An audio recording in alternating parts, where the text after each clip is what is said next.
2004 అనుకుంటా సిద్ధారెడ్డి సార్ నేను ఇప్పుడు మీటింగ్ లో సార్ మాట్లాడుతూ ఉపన్యాసం విన్న తర్వాత నాకు అనిపించింది 3-4 సార్ గుర్తుకులేదు. సిద్దిపేట మన సదాశివపేట పోయినాం మనం. తెలంగాణ సంస్కృతి సాహిత్యము సార్ టాపిక్ ఉండే, తెలంగాణ ఉద్యమాలు విద్యార్థుల పాత్ర నాది ఉండే. ఇద్దరం కలిసిపోయినాం. వచ్చేటప్పుడు లేదు బెల్లెళ్తలేదు మీరు నేను పోయినాము, మన ఇద్దరం పోయినాం. ఆర్టీసీ బస్సులో పోయి మళ్ళీ ఆర్టీసీ బస్సులో వచ్చినాం. వచ్చేటప్పుడు సార్కు నాకు ఫుల్ పంచాయతీ అయింది, కానీ ఆ పంచాయతీ ఇప్పటికి నడుస్తూనే ఉన్నది పంచాయతీ. సార్ జర కేసీఆర్ క్లాస్మేట్ కనుక కొంచెం ఉంటది ఏడ్చు, నాకు జర వేరే తిరిగి ఉంటది కాబట్టి అప్పటి నుంచి నడిచి ఇప్పుడు వింటుంటే తెలంగాణ వచ్చి 12 ఏళ్ల తర్వాత మళ్ళా మనం ఏందో, మన భాష ఏందో, మన కథ ఏందో, మన చరిత్ర ఏందో మళ్ళా ఉపన్యాసాలు ఇచ్చి చెప్పుకునే కాడిదాకా మన రాష్ట్రం వచ్చిన తర్వాత చెప్పుడు అనేది నాకు చాలా సిగ్గుచేటు అనిపిస్తుంది. అసలు అదేంది పంచాయతీ పాడుగాను ఇప్పుడు చెప్పింది కదా, సంవత్సరాలకెళ్ళి నడుస్తూనే ఉంటుంది అని చెప్పి, 100 సంవత్సరాలకెళ్ళి నడుస్తూనే ఉన్నది. ఎప్పటికీ ఉండకుండా ఉండాలంటే మీడియా సంస్థలు మనవి కావాలి, మనోళ్ళ మీడియా సంస్థలు కావాలి, సినిమాలు మనోళ్ళు తీయాలి, మన మీద ప్రేమ లేని వాళ్ళను ఆంధ్రాకి పంపించాలి. అట్లయితేనే మనకి పంచాయతీ దప్పుతుంది. ఒంట్లో బలం లేదు, భయం లేదు. లాతోంకి బూత్ బాతోన్సే నయమా అంత అన్నట్టు ఇప్పుడు లాత్ల కాడికి వస్తుందేమో అని అనిపిస్తుంది నాకు. అటు సైడ్ పోదు కానీ ఇక మరి ఇంతకాలం ఓకే పట్టి ఉంటే మా వాళ్ళు అక్కడిక్కడ ఆవేశానికి వచ్చి మాట్లాడుతున్నాడు. మా సీన్ అయితే చెప్పిండు, అరే నువ్వు ఆడ దొరికితే చూస్తారా, నువ్వు వైజాగ్ వెళ్ళి ఎప్పుడు వస్తావు, మేము వెయిట్ చేస్తున్నామని. సో అది మరి అది ఎటు పోతుందో తెలియదు. అటువంటి పరిస్థితి అయితే రావద్దని అనుకుంటున్నాం, కానీ మరి ఆడదాకా పోతుందేమో. పంచాయతీ ఎక్కడ మొదలైంది? ఇడుపు గాయిదం పంచాయతీ. ఇడుపు గాయిదం సినిమా పేరు. ఇడుపు గాయిదం అయిపోయి 12 ఏళ్ళు అయింది. ఇడుపు గాయిదం అనే పదము తెలంగాణలో చదువుకున్నోళ్ళు చదువుకోనోళ్ళు ఎవరైనా కానీ, ఎవరికి ఏ ఇంటికి పోయినా కానీ తెలిసిన పదం ఇడుపు గాయిదం అనే పదం. ఇప్పుడు కొత్తగా ఇడుపు గాయిదం అంటే మేము ఇప్పుడు డిక్షనరీలో చూసుకోవాలన్నా, డబ్బింగ్లు పెడతారా, కింద సబ్ టైటిల్ పెడతారా అని అనగానే ఎవడో అన్నాడు. అన్నదాన్ని మీరెందుకు సీరియస్ గా తీసుకుంటారని కొంత బయట చర్చ జరుగుతా ఉన్నది. కానీ అనే టైం ఏంటిది, సమయం ఎటువంటి సమయంలో ఆయన అన్నాడు అని. ఏ సమయం అంటే తెలంగాణ మీద దండయాత్ర జరుగుతున్నది, తెలంగాణ సంస్కృతి మీద దండయాత్ర జరుగుతున్నది అంటే బహిరంగంగా బాలసుబ్రహ్మణ్యం విగ్రహం కాడికెళ్ళి మొదలు పెడితే రోషయ్య విగ్రహము, తర్వాత ఎన్టీ రామారావు విగ్రహం, నడిబొడ్డుల ఇవన్నీ పెడుతున్నారు. ఇవి ఒక్కటే కాదు, ఈ పెట్టే క్రమంలో తెలంగాణ అంటే డిక్షనరీలో పదం లేదని చెప్పని ఆంధ్రాలో కూర్చొని మహానాడు వేదిక మీద అక్కడ జరుగుతుంటది. ఇక్కడనేమో అంతకన్నా పెద్ద సభ ఇక్కడ జరిగింది, మైత్రివనం దగ్గర ఎన్టీ రామారావు బొమ్మ ఇక్కడ పెట్టిండ్రు. ప్రభుత్వం అక్కడ ఉంటది, సామంత రాజు ఇక్కడ రేవంత్ రెడ్డి రూపంలో ఉండి ఇక్కడ ఈయన విగ్రహావిష్కరణ ఎన్టీ రామారావు జరుగుతుంది. ఆడ చంద్రబాబు నాయుడు ఉంటాడు, లోకేష్ ఉంటాడు. అదే వేదిక మీద లోకేష్ చెప్తాడు, అండమాన్ లో కూడా మా పార్టీ పెడతాము, తెలంగాణలో కూడా పార్టీ పెడతామని చెప్పని అన్నాడు. ఇది ఇక్కడితో ఆగక సంబరంగా మనం పండుగ చేసుకునే టైంలో మనం అంతా ఎన్నో ఏళ్ల తర్వాత, ఎన్నో త్యాగాల తర్వాత, కొన్ని వందలాది మంది బలిదానాల తర్వాత వచ్చిన రాష్ట్రాన్ని మనము సంబరంగా పండుగ వాతావరణం ఉండే టైంలో ఒక దుర్మార్గుడు పవన్ కళ్యాణ్ అనే రూపంలో వచ్చి నిజంగా వాడు దండయాత్ర చేసినట్టుగానే వచ్చి ఇప్పుడు ఈ మీటింగ్ లో కూర్చున్న వాళ్ళందరూ మన ఉగ్రవాదులమే. ఆయన దాంట్లో ఆయన భాషలో ఉగ్రవాదులమే. ఉగ్రవాదుల మీటింగ్ రౌండ్ టేబుల్ నడుస్తున్నట్టు ఇక్కడ కూర్చొని ఆయన మళ్ళీ అయ్యా జాగిరా ఎవడన్నా సంబరానికి ముచ్చటలో కనీసం తెలంగాణ వచ్చినందుకు మీ అందరికీ శుభాకాంక్షలు తెలుపుతున్న 13వ నోట్లకెళ్ళి రాలేదు. పవన్ కళ్యాణ్ అంటే నోట్లకెళ్ళి రాలేదు. కొద్దిగా నీకు ఇంగిత జ్ఞానం ఉండి ఒక రాష్ట్రానికి ఉప ముఖ్యమంత్రి అయిన తర్వాత ఇంకో రాష్ట్రం దగ్గరకు పోయిన తర్వాత కనీసం ఆ మాటలు ఇవి రెండుతో రాగలే. పాస్పోర్ట్లు కావాలన్నా, ఇండియా పాకిస్తాన్ లెక్క విడగొట్టిండ్రు. ఇవన్నీ ఈ నేపథ్యం అంతా, దీని వెనకాల ఇవన్నీ నేపథ్యం జరిగింది కాబట్టి ఇవాళ పదానికి, ఆ ఇడుపుగాయుధం అనే పదానికి దానికి ఒకడు పెట్టిందా 10 మంది పెట్టిందా, దాని వెనుక ఎవరున్నారు ఏందనేది పక్కకు పెడితే తెలంగాణ భాష మీద, తెలంగాణ సంస్కృతి మీద, తెలంగాణ జీవన విధానం మీద గానమా తెలంగాణమా జనగానమా మా ప్రాణమా, మా ప్రాణంగా బ్రతుకుతున్నటువంటి తెలంగాణ పదమే, తెలంగాణ వాదం నినాదమే ప్రాణంగా బ్రతుకుతున్నటువంటి వాళ్లకు ఇది ఒక హెచ్చరికల లెక్క వాళ్ళు క్వశ్చన్ చేస్తున్నారనే అభిప్రాయం వచ్చే ఇలా మేము మాట్లాడుతా ఉన్నాం. ఇవన్నీ తెలంగాణ సమాజానికి తెలవాలి, ఆంధ్ర ప్రాంతం కూడా తెలవాలి. మా అమర్ మంచిగా రాసిండు. నేను ఆ పదం గురించి చెప్పేటందుకు చెప్తున్నా. కృష్ణ గోదావరులు కుడి ఎడమ పారగా గోల్కొండ తలపైన కిరీటమై మెరువగా త్రిలింగాల నేల తెలంగాణమై భరతమాత నుదుట సింధూరమై పాడరా పాడరా మన పాట జన తెలంగాణమని ప్రతి నోట జన తెలంగాణమని ప్రతి నోట. తెలంగాణ అంటే ఏంటిదో కాకతీయుల కాలం నుంచి ఎంత త్రిలింగాల నేల, ద్రాక్షారామం, శ్రీశైలం, కాళేశ్వరం ఈ 3 లింగాల మధ్యలో ఉన్నటువంటి ప్రాంతాన్ని అప్పుడు త్రిలింగ దేశం అనేది అదే కాలక్రమేణా తెలంగాణమైంది. తెలుసుకోండి. మీకు లేదు, నేను చెప్తున్నా, ఇలా చెప్తున్నా. తెలంగాణ తల్లి మా తల్లే, తెలుగు తల్లి మా తల్లే, మీది ఆంధ్ర మాత, మీ ఆంధ్ర మాత యాడున్నదో ఎత్తుకోపోండి. ఆంధ్ర ప్రాంత పాలకులకు చెప్పదలుచుకున్న గడికోసారి తెలుగు మాది. ఇప్పుడు చెప్పిండు కదా సిద్ధారెడ్డి సార్, చాలా ఉదాహరణలు చెప్పిండు. మీ ఏ చర్చకు వస్తారో రాండి, మీ దగ్గర ఎంత పాండిత్యం ఉన్నదో. మరి మా దగ్గర కూడా 2-3 ఉన్నారు సాల్ వాళ్ళు. మీరు 100 మంది వస్తే కౌరవ సేన మీది, పాండవ సేన మాది. రాండి, ఏ చర్చకు వస్తారో ఎక్కడికి వస్తారో తెలుగు మీద గాని, తెలంగాణ మీద గాని, తెలంగాణ చరిత్ర మీద గాని, తెలంగాణ సాహిత్యం మీద గాని, తెలంగాణ జీవన విధానం మీద గాని.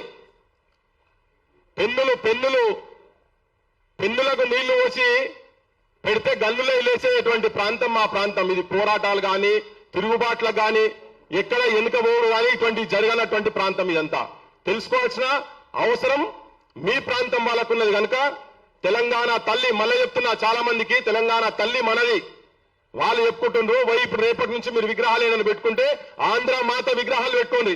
మీకు తెలుగుకు మీకు తెలంగాణకు సంబంధం లేదు. ఆ విగ్రహాలు మాయి, మేము పెట్టుకుంటాం. దాని ఓనర్షిప్ మాది. ఏం సార్ కరెక్టేనా?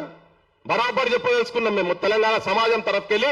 నేను చెప్తున్నా, ఇక వీళ్ళ ఇన్ఫ్లుయెన్సులు, సినిమాల ఇన్ఫ్లుయెన్సులు పరిస్థితి ఎట్లున్నదంటే, ఇప్పుడు వాళ్ళు పొద్దుగా లేసే అరే మీకు భూమి పెట్టింది మేమేనా, మీకు వ్యవసాయం నేర్పించింది మేమేనా. నిజం కూడా ఇప్పుడు అలవాటు ఎట్లా తయారైపోయినాయంటే, పొద్దున్న లేసామని ఏ హోటల్ పోయినా ఇడ్లీ సాంబారు వాడాలు వాళ్ళ తిండ్లే దొరుకుతున్నాయి. అందుకనే 52లో వరంగల్లో idli sambar go back movement start అయింది. 52లో వాళ్ళ పత్రికలు అప్పటి నుంచి వాళ్ళే పచ్చళ్ళు అమ్ముకుంటేందుకు వచ్చినటువంటి వాళ్ళు. ఇవి చాలా మాట్లాడినాం యాక్చువల్ గా ఉద్యమ కాలంలో. వాళ్ళు ఏ స్థాయికి పోయిందంటే 3 చెరువులు కబ్జా చేస్తున్నాడు. రామోజీ ఫిలిం సిటీలో 3 చెరువులు కబ్జా అయి ఉన్నాయి. ఆ మహేందర్ అంటోడు చెప్తున్నాడు కదా, అరే మా ఊళ్ళ దగ్గర పైసలు ఎన్ను మీ ఊళ్ళ దగ్గర ఉన్నాయా, మా ఆస్తులు అమ్మితే మీరు కొనుక్కుంటారా అని. అరే ఒక్కొక్కడు డ్రైవర్లు చేసిన వాళ్ళు ఇలా పెద్ద పెద్ద ఛానళ్లు పెట్టారు. అయ్యా మీరంతా ఆటోలు నడిపి గ్యాస్ సిలిండర్లు భుజాల మీద పోసుకునేటోళ్ళు, మోసేటోళ్ళు, ఇలా ఇక్కడనే వేదికల మీద ఉన్నటువంటి వాళ్ళు తెలంగాణ మీద భూత పురాణం మాట్లాడుతుంటే చూపించేటువంటి ఛానళ్లు పెట్టిన వాళ్ళు మీరున్నారు. ఒక్కొక్కడు నా అసంటోడు కనుక గద్దె మీద కూర్చుంటే మీ అందరినీ ఫస్ట్ బుక్కల వారేస్తాం. అన్ని ఇల్లీగల్ దందాలే. ఇక్కడ మీ సినిమా వాళ్ళు వచ్చి ఆంధ్రాకెళ్ళి మద్రాసుకెళ్ళి ఇక్కడ సినిమా వచ్చిన తర్వాత భూములు వాళ్లకు దారాదత్తం చేసి ఇచ్చిండ్రు. నాగేశ్వరరావుకి ఇచ్చే, ఎన్టీ రామారావుకి ఇచ్చే, అందరికీ భూములు ఇచ్చారు కదా సినిమాల పేర్ల మీద. మన తెలంగాణ వచ్చినాక మా ఎన్ శంకర్ అన్నకు డిస్ప్యూట్ ల్యాండ్ వచ్చింది. ఓ 10 మంది సినిమాలకు మనోళ్ళకి సేమ్ పోయింది. ఇటువంటి వాళ్ళకి భూములు ఇచ్చి ఛానళ్లు పెట్టిపోయి బగాయిస్తారు. వాళ్ళ దోపిడిదారులను ఇక్కడికి వెళ్ళి బగాయిస్తారు. ఇంకా ఏళ్ళు అవసరం లేదు. ఇక్కడ ఉన్న వాళ్ళ దానివల్ల మెయిన్ స్ట్రీమ్ ఛానల్ ఏమైనా ఉన్నాయా? ఆంధ్ర ఛానల్ ఒక్కటనే ఉన్నదా? ఒకటనా ఉండదు. ఒక్క ఛానల్ ఉండదు, బరాబర్ ఉండదు. 12 సంవత్సరాల తర్వాత కూడా 12 ఏళ్లు గడిచినా గానీ, పుష్కరం ఒక్కటి పోయినా గానీ, వేరు బుద్ధి వారు మానరు బాబు, పాడు బుద్ధి విడ నాడరు బాబు, జాజరి జాజరి జాజరి జాజరి కిలకిల జాలపుతాడు, ఎన్నడు గాల్తాడో ఆంధ్రోళ్ళ కాడు అని 68లో 56 నుంచి 68 మధ్యలో జరిగినటువంటి అనుభవాల దృష్ట్యా ముచ్చరేంద్రన్ గారు రాసింది. ఇది దోపిడీ చేసేందుకు వచ్చినటువంటి వాళ్ళ మీద రాసింది. ఇవాళ తెలంగాణ మన రాష్ట్రం వచ్చిన తర్వాత కూడా మన దగ్గర కూర్చొని మనం ఇటువంటి మాటలు, బూతు మాటలు, అడ్డమైన బూతులు, మన అమ్మలను వదిలిపెడతలేరు, మన అక్కజలను వదిలిపెడతలేరు, భార్యలను వదిలిపెడతలేరు. అది ఎప్పుడు మన పాలనలో, తెలంగాణ పాలనలో ఉన్న తర్వాత కూడా ఒక్కనన్న అరెస్ట్ చేసిండ్రా? వీళ్ళు పోయి తిరిగిండ్రు, పోలీస్ స్టేషన్ల చుట్టూ పోయి తిరిగిండ్రు. ఆడపిల్లలకు బట్టలు లేకుండా చేసినట్టు చేసి బొమ్మలు పెడుతున్నారు. ఇది అవమానం. మన తెలంగాణ రాష్ట్రంలో ఒక్క మంత్రి మాట్లాడారు, ఒక్క ఎమ్మెల్యే మాట్లాడారు. అంతా వాటాలు పంచుకొని ఉన్నారు. మొత్తం తెలంగాణ ధనాన్ని ఆంధ్రోలు దోపిడీ చేస్తుంటే శవాల దగ్గర పేలాలు ఏరుకుంటున్న దగ్గర వీళ్ళు మనోళ్ళు, మన రాజకీయ నాయకులు, రాజకీయ వ్యవస్థ వాళ్ళకు బానిసలై ఉన్నారు కాబట్టినే ఇవాళ ఇటువంటి వేదికల మీద మనసొంటలో మాట్లాడే పరిస్థితి వస్తున్నది. అసలు ఈ తెలంగాణ అంటేనే ఆ కొడుకులకు ఇప్పటి నుంచి అది ఉంటది. మన పాలన మన చేతులలో వచ్చే వరకు నిజమైన వాళ్ళ చేతులలో. ఇప్పుడు పవన్ కళ్యాణ్ అన్న దాంట్లో తప్పలేదు. కాంట్రాక్టర్ మీవాడు అంటే మేఘా కృష్ణారెడ్డి ఎంకరేజ్ చేసింది ఎవరు? మనోళ్ళే కదా. దోపిడీ చేయనిస్తేందుకు మనమే ఇచ్చినాం అవకాశం. మనోళ్ళు ఎందుకు ఇక్కడ వాళ్ళు ఎందుకు కాంట్రాక్టర్లు కాలేకపోయినారు? సత్తా లేదా? మనోళ్ళు పోయి ఎక్కడెక్కడో కూడా చేస్తున్నారు కదా. ఇలా నారాయణలు, శ్రీ చైతన్యాలు వచ్చిన తర్వాత ఇంకా మన బడులు బంద్ అవుతున్నాయి. పోయిన 10 సంవత్సరాల్లో అదే జరిగింది, ఇప్పుడు అదే జరుగుతున్నది. ఇంకా ఆయన బహిరంగంగా 23,000 బడులు బంద్ చేసి పడేస్తా అంటున్నాడు. 25 లక్షల ఎకరాలు తెలంగాణ భూములు అన్యాక్రాంతం అయిపోయినాయి. ఎక్కడ పోయినాయి? బయటికి తీయాలనా లేదా? తెలంగాణ వచ్చిన తర్వాత ధరణిలో తేలినటువంటివి గుడుల భూములు పోయినాయి, అటవీ భూమి పోయింది. ఇలా ఆంధ్రోళ్ళు మనోళ్ళు కలిసి ఉన్నారు రాజకీయ నాయకత్వం పైన. ఇక్కడ వీళ్ళకు కూడా ఏంటంటే నేను కొన్ని రాజకీయ పార్టీలకు మీ వైఖరులు, మీ స్టాండ్లు చేంజ్ చేసుకోవాల్సిన అవసరం ఉన్నది. మైత్రివనం దగ్గర ఇప్పుడు ఇవాళ వచ్చి కొంతమంది మాట్లాడుతున్నారు, బయటకు వచ్చి ఇప్పుడు అంటున్నారు మాట్లాడితే ఇదంతా ఒక రాజకీయ పార్టీకి రేపు ఉపయోగపడేటందుకు చేస్తున్నారని. కాదు, మా అస్తిత్వం గురించి మాట్లాడుతున్నాం. మా ఆత్మగౌరవాన్ని బలి ఇయ్యలేక మేము మాట్లాడుతున్నాము. మేము వాళ్ళ మీద కూడా మాట్లాడుతున్నాం. మైత్రివనం జూబ్లీ ఎలక్షన్లల్లా రేవంత్ రెడ్డి ఉపన్యాసం ఇచ్చుకుంటూ దంచిండు. అరే పెద్ద ఆయన ఎన్టీ రామారావు విగ్రహం పెడతా అంటే ఇక్కడ ఎవరు వద్దంటాడా? ఎవరైనా వద్దన్నాడు ఉంటే వాడిని మూసిలేసి తొక్తా అని. ఇప్పుడు నిన్న ఈ తొక్కే భాష ఆడికెళ్ళి వచ్చిందని నాకు అర్థమవుతలేదు. ఏం తొక్కుతారో పెండనా మరి ఏం తొక్కుతారో మాకు అర్థమవుతలేదు. కానీ రారా నాయన, నువ్వు ఆడికి వస్తావు రా, మరి మూసికాడికి వద్దాం, నువ్వు నేను వస్తావా, లేకపోతే నీ ఆలోచనలు పట్టుకొని ఇక్కడ మైకులు పట్టుకొని కూర్చుందామా అంటే పత్తలేదు. కానీ ఆడ అనంగానే తెల్లారి మా బీఆర్ఎస్ పెద్ద మనిషి మా కేటీఆర్ సాబ్ కూడా చెప్పిండు, నేనేం తక్కువ తిన్నానా, ఎన్టీ రామారావుకు మేమే ఎక్కువ చేసినాం, నువ్వు రా మైత్రివనంలో మేమే విగ్రహం పెడతాం, కాంస్య విగ్రహం పెడతాము అని అన్నాడు. ఈ అన్న తర్వాత నువ్వు ఎవరికి అవకాశం ఇచ్చినట్టు ఇక్కడ నీ పార్టీ బీఆర్ఎస్ చేసేస్తేవి అయిపోయి. మా బోటలో మాటలు మాట్లాడినా కానీ నువ్వు అవుట్ రైట్ గా ఇంకా పెడతావు. ఎన్ని పెడతావు? మేము ప్రభాకర్ రెడ్డి విగ్రహం అన్నాం, ఏడబెట్టిరు. పైడి జయరాజన్నం ఏది? ఆఖరికి మంచో చెడో మా శ్రీనారాయణ రెడ్డి దాన్ని పెట్టినా లేదు. మా సుక్క సత్తయ్య కొన్ని వేల ప్రోగ్రాంలు ఇచ్చిండు, గాయన విగ్రహం పెడతారా? పెట్టరు. మీరందరూ కలిసి ఉన్నారు పైన. మేము పోయి మేమంతా రిస్క్ లో పడి మేము పోయి మా శేఖర్ అని అంటుండే ఇంతకుముందు, మీరు ఇవన్నీ చేస్తుంటే నాకే ఇట్లా అనిపిస్తుంది, చాలా రిస్కులు తీసుకొని పనిచేస్తున్నారు మీరు అని చెప్పని. కోడి చెరువు కాడి పోయినాం. ఏమైంది? కోడి చెరువు గురించి ఎందుకు మాట్లాడతలేరు వీళ్ళంతా? బీఆర్ఎస్ కావచ్చు, ఎవరు ఎందుకు మాట్లాడతలేరు? కొంతమంది లిప్ సింపతి గురించి మాట్లాడతారు. ఇవన్నీ జరుగుతున్నాయి కాబట్టి తెలంగాణ సమాజంలో వాళ్ళకేం ఏమైందంటే ఈ పైన అందరూ మా చేతులలో గివిలతో ఏమైతుందని. కానీ గుర్తుపెట్టుకోండి, మా సొంటి వాయిస్లతోటే రేపు తిరుగుబాటు వస్తుంది, బరాబర్ తిరుగుబాటు వస్తుంది. ఆయన విగ్రహం పెడతా అంటాడు, ఈయన కాంస్య విగ్రహం పెడతా అంటాడు.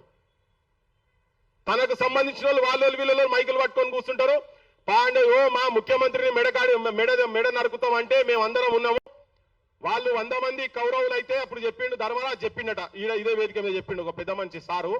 ఏమంటాడంటే ఆంధ్రుల కాడికి వస్తే లేకపోతే మా పాలకుల కాడికి వస్తే 100 మంది కౌరవులు ఉంటే మేము పాండవులు 5 మంది ఉన్నా కానీ వాళ్ళకు ప్రాబ్లం వస్తే మా ముఖ్యమంత్రికి వచ్చినా కానీ మేము ఉంటామని. మరి మా ఓటర్లు మాట్లాడినప్పుడు ఆడునవా? మా ఓటర్లు మాట్లాడినప్పుడు ఏడును. మేము ఈ విగ్రహాలు బాలసుబ్రహ్మణ్యం విగ్రహం గురించి మాట్లాడే రోజు మీ నోరు ఏమైనాయి?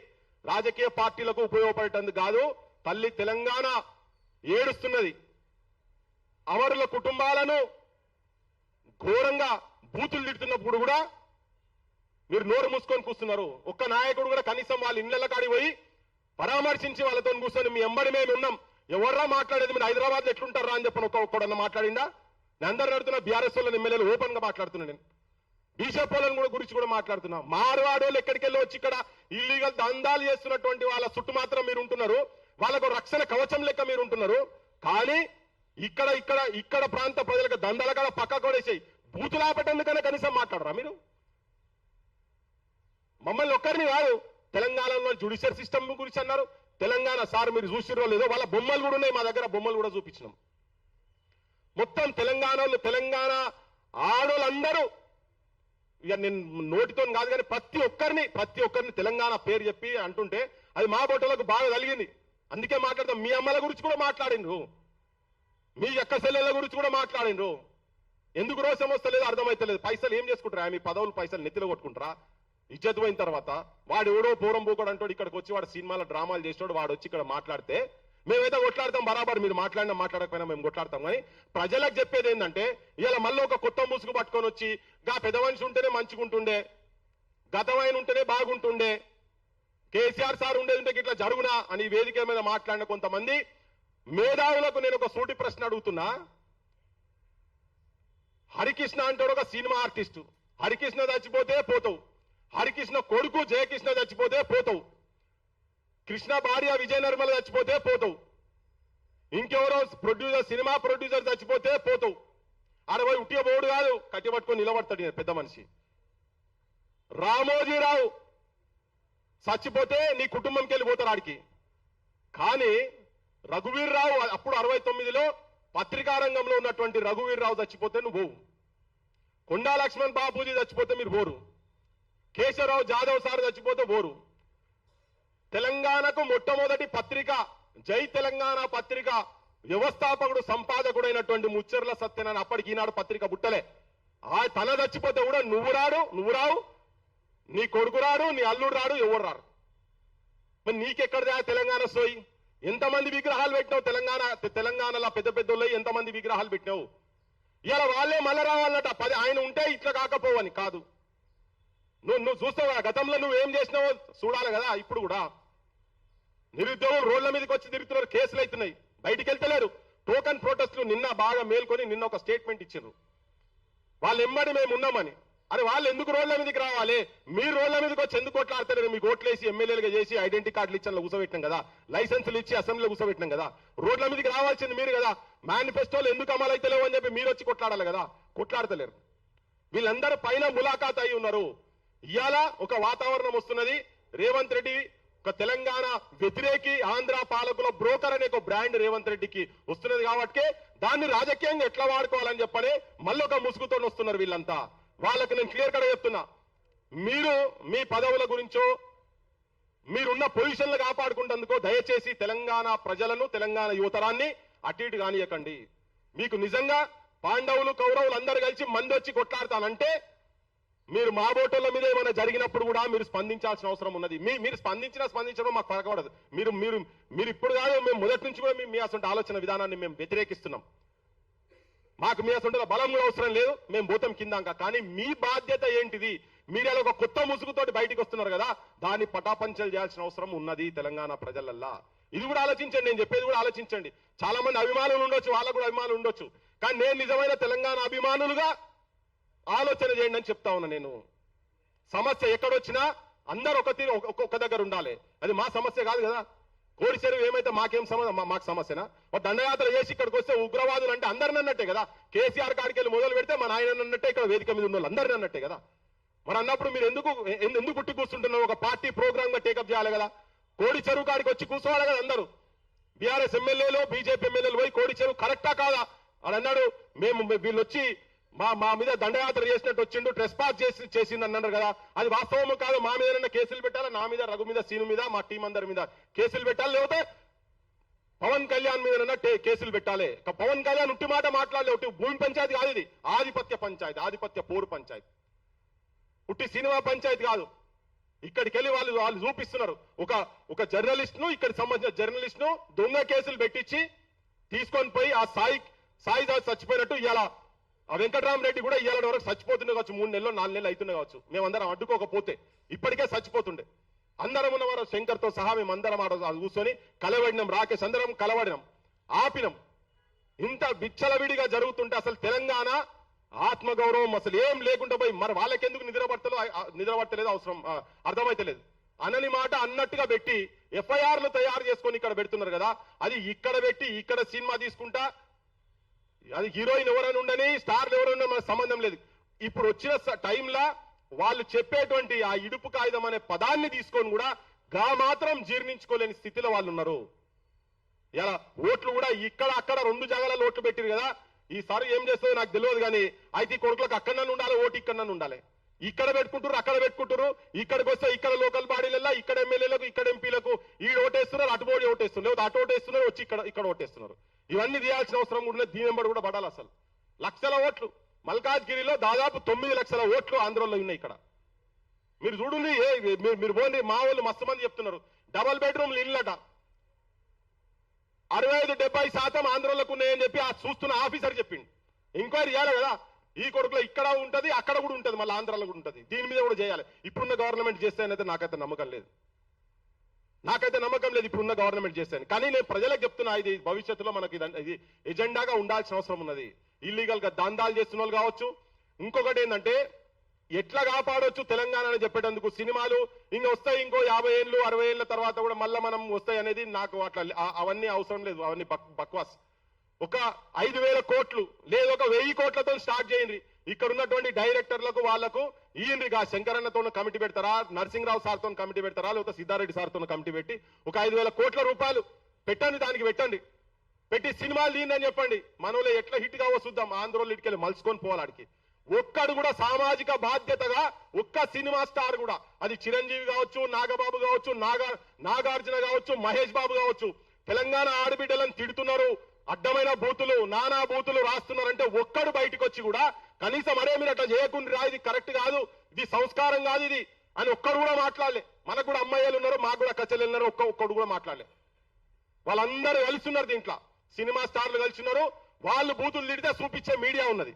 ఆ మీడియాకు ఇలా శేఖర్ రెడ్డి అని వచ్చిండు, ఇగో మా బుచ్చన్నకు 50 కోట్లు ఇస్తే ఆయన అద్భుతంగా నడుపుతాడు. రఘు కీన్రి, సీను కీన్రి, శంకర్ కీన్రి ఒక 1000 కోట్లు పెడితే వాళ్ళ సినిమాలు మొత్తం ఇక్కడ పోతారు. అడ్వర్టైజ్మెంట్లు బంద్ చేసి పడేయాలి, వాళ్ళకి ఆ కొడుకులకు మొత్తం అడ్వర్టైజ్మెంట్లు బంద్ చేయాలి. ఎట్లా రావు? ఎందుకు చూపించారు? మనే చూపించాలి, మన చరిత్రలే. అప్పుడు మన ఆదిలాబాద్ మీద పాట వస్తుంది, గద్వాల్ మీద పాట వస్తుంది, వెలుగుమట్టల మీద పాటలు వస్తాయి, నిజామాబాద్ మీద పాటలు వస్తాయి, లేకపోతే అంటే అమలాపురం ఇచ్చాపురం అవే నడుస్తాయి, అవే పాటలు కదా. ఇవి వచ్చిన తర్వాత ఇన్ని రోజుల తర్వాత కూడా గవర్నమెంట్ కు పెద్ద పని కాదు, ఒక ఫెడరేషన్ పెట్టి ఇవ్వచ్చు, ఇవన్నీ చేయొచ్చు. అయితే వాళ్ళు ఇక్కడికి వెళ్ళి ఆడికన్నా పోవాలి. చంద్రబోస్ ఇక మా వాళ్ళు సినిమా వాళ్ళు మాట్లాడతారు, వాళ్ళకేం ఇప్పుడు వాళ్ళ పరిశ్రమ వాళ్ళకు ఉన్నది. ఇంతకుముందు సినారాయణ రెడ్డి సార్ లెక్కనే ఇప్పుడు వీళ్ళకు కూడా గదే పంచాది. మాకు మంచిగా మేము చాలా కలివిడిగా ఉంటాం, మేము కలుపుగోలు ఉంటాం, మాకు కూడా అవకాశాలు ఇస్తున్నారు అంటారు. పుసుక్కున్న తెలంగాణ అంటే వాళ్ళకి సపోర్ట్ పోతుందో అని చెప్పి వాళ్ళు చంద్రబోస్ లాంటి వాళ్ళు కూడా భయపడుతున్నారు. ఏడున్నది చెప్పు, ఎవరు బయటికి రారు. నాతో చాలా మంది మాట్లాడతారు ఫోన్లలో, అన్నా మస్తు తీసినావు నువ్వు, బాలసుబ్రహ్మణ్యం ఇష్యూ అయితే ఖతర్నాక్ తీసినావు అన్నా, ఎవరు మాట్లాడకున్నా నువ్వైతే మాట్లాడుతున్నావు అని చెప్పని టెలిఫోన్లలో మాట్లాడతారు. కానీ మరి ఒక వాయిస్ అనే చెప్పబోయే అంటే అబ్బా ఎట్లన్నా చెప్తే మమ్మల్ని తొక్కి పడేస్తారు. సినిమా ఇండస్ట్రీలో పోమని ప్రభుత్వాలు కనుక అనుకుంటే, గత ప్రభుత్వం కనుక ఆ పని చేసేది ఉంటే ఇవాళ పరిస్థితులు వేరే తిరుగుంటుండే. మనోళ్ళే ఇప్పటికే అద్భుతమైనటువంటి డైరెక్టర్ల స్థాయికి వస్తుండే. వాళ్ళు ఎవరు చేయరు, ఫస్ట్ టైం అనుకుంటే వాళ్ళు ప్రొడ్యూసర్లు అయినారు. శంకరన్న సినిమా తీస్తే శంకరన్న పైసలు పెట్టాలి, మరి రఫీ సినిమా తీస్తే రఫే ప్రొడ్యూసర్ కావాలి, వాళ్ళు పెట్టారు. వాళ్ళు ఇప్పుడు ఎక్కడో అక్కడిక్కడ వస్తున్నారు కావచ్చు, ఆ కమ్మల గిమ్మల శేఖర్ కమ్మల అసంటోళ్ళు. కానీ ఫెడరేషన్లు పెట్టి మన సినిమా ఇండస్ట్రీను మన మీడియాను ఈ రెండింటిని కాపాడుకుంటే తెలంగాణ అస్తిత్వాన్ని ఆటోమేటిక్ గా కాపాడుకోగలుగుతాము. ఇవి రెండు వాళ్ళ చేతులలో ఉన్నాయి. వాళ్ళ చేతులల్లా, ఈ రెండు చేతులల్లా మన తెలంగాణ రాజకీయ నాయకత్వం ఉన్నది. గదరన్న అవార్డ్స్ ఉంటాయి, గదరన్న బొమ్మ ఉండదు దాని మీద. అంటే ఏ స్థాయిలో మన రాజకీయ నాయకులు ఏ స్థాయిలో బానిసలై ఉన్నారని చెప్పేటందుకు ఇది చిన్న ఉదాహరణలు మాత్రమే. నేను భవిష్యత్తులో చాలా విషయాలు మాట్లాడతాం, ఇంకా మాట్లాడేవాళ్ళు చాలా మంది ఉన్నారు. కాబట్టి ఒకటే నా బాధ అంతా ఏంటంటే, రాజకీయ పార్టీలు కావచ్చు, గ్రామాలలో ఉన్నటువంటి విభిన్న రాజకీయ పార్టీలకు సంబంధించినటువంటి, అది బీఆర్ఎస్ కావచ్చు, బీజేపీ కావచ్చు, కాంగ్రెస్ కావచ్చు, అందరికీ 50 మంది జనాలకు చెప్తున్నా ఏంటంటే, పైన ఉన్నటువంటి కొంతమంది కాంప్రమైజ్ అయితే కింద మన చరిత్ర మొత్తం భూస్థాపితం కాబోతున్నది. మాట్లాడటం కొంతమంది మిగిలినం, ఇట్లా అట్లీస్ట్ చరిత్ర మీద అవగాహన ఉండి మాట్లాడటం కొంతమంది మిగిలినం, కొట్లాడటం కొంతమంది మిగిలినం. కొత్త జనరేషన్ వాళ్ళకి ఇంకా తెలుస్తలేదు. ఇప్పుడు అర్థమవుతుంది, ఒక్కొక్కరికి అర్థమవుతుంది. ఒకటే క్లియర్ కట్ గా చెప్తున్నా, ఈ నేల తల్లి చాలా త్యాగాలు చేసిన తర్వాత మన రాష్ట్రం పురుడు పోసుకున్నది. ఒక నూతనంగా రాజకీయంగా ఆలోచించాల్సిన అవసరం ఉన్నది. ఉన్నవాళ్ళు ఆత్మవిమర్శ చేసుకొని ముక్కు నేలకు రాసి వచ్చి అమరుల స్తూపం కాడికి వచ్చి మాతో తప్పులు జరిగినాయని చెప్పని ముక్కు నేలకు రాయాలి. మేధావులు, తెలంగాణలో ఉన్నటువంటి మేధావులు కూడా నిర్మోహమాటంగా, నిర్భయంగా, మీకు అందరికీ తెలుసు ఏం జరుగుతున్నది లోపట, ఏ రాజకీయ వ్యవస్థ ఎవరెవరి చేతులలో ఉన్నదని చెప్పని అందరికీ తెలుసు. అస్తిత్వాలు కోల్పోయి ఇప్పుడు అంటారు, మమ్మల్ని అంటారు, గాయననే బీఆర్ఎస్ పెట్టి ఆంధ్రాలో పార్టీ పెట్టలేదా, మా ఊడు ఏం పోయిందని. ఇమ్మి కూడా సార్ రాంగేవాడు ఎవడు రావద్దన్నారు. అయ్యా మీ కుటుంబం వచ్చి తిరిగితేనే 4 సీట్లు రాలే మీకు. రాజకీయంగా మీరు ఏం చేసేది లేదు. ఆడ చెల్లని గవ్వ ఈడ కూడా చెల్లెదు, ఏడ చెల్లెదు మీతో గానే కాదు. ఒకవేళ ఆడ చెల్లినా కానీ ఈడ చెల్లెదు, తెలంగాణలో మాత్రం చెల్లదు. అది మీరు పగటికలాలు కంటున్నట్టుగానే, క్యాజువల్స్ ఇన్ ఎయిర్, గాలిలో మెడల్ కడుతున్నట్టుగానే మీరు అని చెప్పి వాళ్ళకు చెప్తూ, మనోళ్ళందరూ కూడా ఒక దగ్గర ఉండాలి. ఇవన్నీ మాట్లాడే ప్రతి ఒక్కరు మాట్లాడిన దాంట్లో అర్థం ఏమున్నదో ఆలోచన చేసి నిజమైన తెలంగాణ అస్తిత్వం గురించి, మన చరిత్రను, మన మూలాలను కాపాడుకునేటువంటి బాటలో ప్రయాణం చేద్దామని చెప్పి మీ అందరికి విజ్ఞప్తి చేస్తూ ముగిస్తున్నా. Thank you. జోహార్ తెలంగాణ, మన అభివృద్ధి.